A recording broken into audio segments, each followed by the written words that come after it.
public interest in alternative medicine. Homeopathy and acupuncture have established followings, and now a cure called bioenergy is rapidly gaining support. In London, a bioenergy treatment centre has already attracted thousands of patients and some sceptics. In this North London house lives Seka Nikolic. Seka is a healer. She claims that she is transforming cosmic energy through her body and using it to heal diseases such as asthma, arthritis, back pains, or mental problems. I have a two energy from a normal body, and another energy I call this energy cosmic energy. And I have my normal energy for my life, and then I have ability for channels energy from cosmic energy. Anne Johnson, a North London housewife in her late 30s, has been suffering from myalgic encephalitis for 10 years.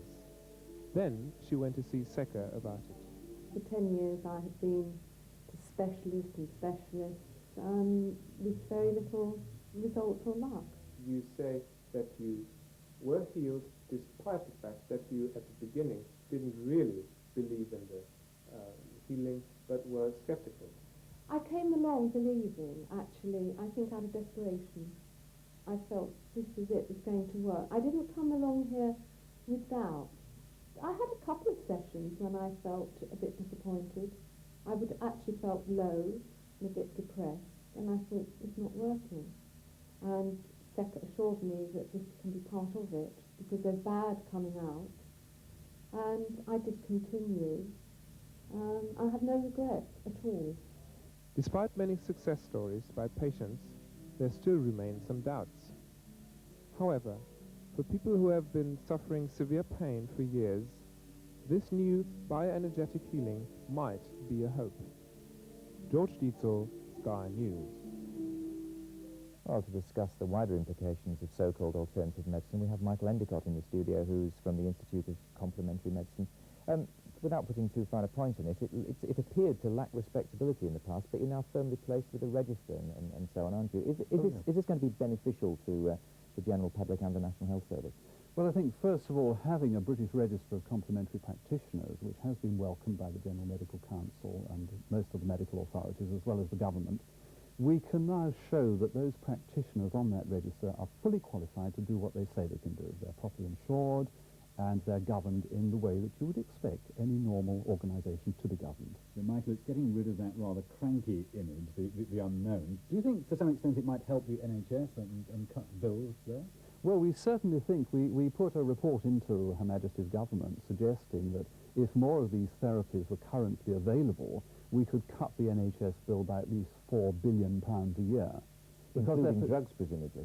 Well, that would be a part of it, but mainly, you see, you get people back healthy and well, and we're mainly concerned with chronic conditions, because the medical profession is superb at acute conditions.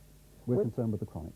When did medicine move away from alternative, well, what of course wasn't alternative medicine then, I'm talking about a couple of 100 years ago, when did it move away into the sort of cutting up flesh and sticking pills down throats world? Well, you see, your commentary just now suggested this was a new form of medicine. This was the form of medicine throughout history, and it's really only from the beginning of the 1800s that we've become more interested in the minutiae of pipes and joints, the sort of physical therapy, the physical surgery, which the medical profession is superb at.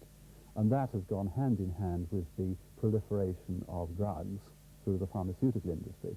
They have taken the ancient herbal remedies and they have produced them in modified forms, so that we've seen the whole process gradually expand until we've tended to lose this interest in bioenergy medicine. Just very briefly, Michael, I suppose having Prince Charles backing you, I mean, he's very much into this sort of thing, isn't he, alternative medicine? I mean, that must have helped your societies and business. Well, I think his outright support for this process was, of course, very helpful. But with well over 8 million people having some form of this sort of treatment every year, it's the general public who are really voting with their feet, because they're finding that the therapies actually work. And anything that works is of benefit. Well, Michael Endicott, thank you very much for explaining all. Thank you.